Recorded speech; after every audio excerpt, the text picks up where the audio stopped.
Assalamualaikum warahmatullahi wabarakatuh. Kembali lagi bersama saya di channel Abah Outdoor. Jadi ada salah satu subscriber saya menanyakan mengenai air bawah tanah di Ranca Ekek.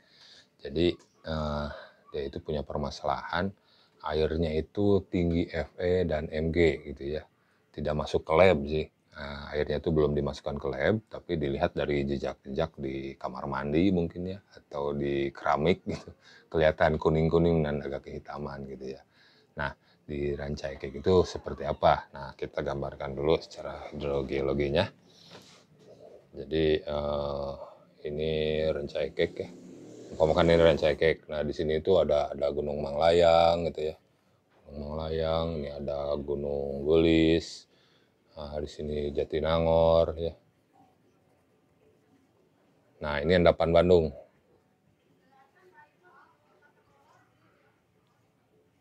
Endapan Danau Bandung. Seperti itu. Nah, Ranca Ekek, Gede Bage, Sapan gitu ya. Nah, ini daerah ini, endapan Danau Bandung gitu ya. Nah, kalau kita bikin penampangnya gitu ya. Bikin penampang seperti ini. Ini Gunung Manglayang. Nah, ini endapan Danau Bandung. Ini ada lempung, pasir, gitu, macam-macam lah ya. Selang-seling itu, endapan danau itu. Nah, ini vulkanik ya, vulkanik bisa bereaksi, bisa tuf, pilih gitu ya, seperti itu. Nah, ini rumah di sini airnya itu kalau ngambilnya itu yang di sini, yang di depan Danau Bandung itu karakternya itu Fe dan Mg-nya itu tinggi gitu ya. Nah, jadi permasalahannya harus bagaimana gitu ya. Nah, kita hitungannya di kelayakan. Kalau kita ngebor di rumahnya ini mau sampai ke lapisan vulkanik, gitu ya, itu biayanya tinggi. Itu ketebalannya bervariasi ya. Bervariasi bisa dari 50, 60, sampai ratusan meter juga gitu kan ya. Semakin ke utara itu semakin dangkal gitu ya. Lapisan Danau Bandungnya semakin tipis, tapi semakin ke selatan, ke sini, ke tengah gitu ya, itu semakin tebal. Semakin tebal di daerah Ranca Ekek. Tapi sebaliknya kalau di daerah Ciparai ya. Kalau Ciparai ke selatan semakin dangkal, tapi dari Ciparai itu semakin ke utara semakin tipis gitu. Nah, jadi kalau saran saya untuk daerah Ranca Ekek untuk perumahan ya, daripada mahal-mahal ngebor lagi untuk mencapai lapisan bawah tanah, lapisan tanah yang membawa air yang dengan kualitas yang lebih baik pakai filter saja. Pakai filter. Kenapa? Karena kalau ngebor lagi biayanya itu tinggi gitu ya. Jadi pakai filter aja.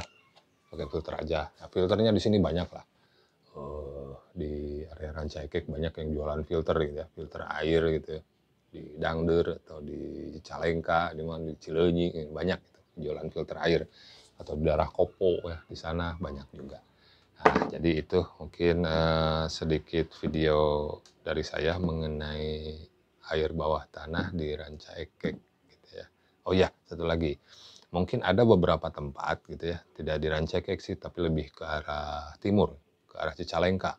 Ke arah Cicalengka itu ada, kalau nggak salah ada itu saya bahasannya itu. Ini Karumbi, ini Gunung Gelis, ini Manglayang. Nah, di sini ada sesar. Ada sesar ya. Nah, loh, nih coba saya turunkan sedikit. Nah, di sini ada sesar. Nah, kalau kebetulan pas sumurnya itu kena ke sesar ini, umpamakan di sini gitu ya, itu airnya akan relatif lebih bagus, agak bagus sedikit lah, gitu lah ya. Kenapa?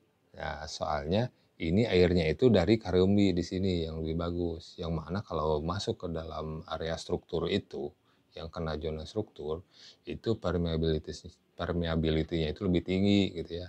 Nilai permeability-nya tinggi sehingga air yang dari atas itu langsung serok masuk ke sumur gitu. Itu lebih bagus gitu ya. Nah, tapi kalau yang di daerah sini, yang di daerah endapan Danau Bandung gitu ya, di sekitarnya itu yang gak ada strukturnya, yaitu kualitasnya ya Fe dan Mg-nya tinggi karena itu merupakan tanahnya itu bekas dari endapan Danau Bandung Purba. Dan juga air yang di sini tuh yang mengendap lebih lama, jadi air yang udah lama gitu ya, seperti itu. Ya itu saja mungkin sedikit video dari saya. Terima kasih sudah subscribe gitu. Apabila ada pertanyaan silahkan komen di bawah. Terima kasih. Assalamualaikum warahmatullahi wabarakatuh. Peace.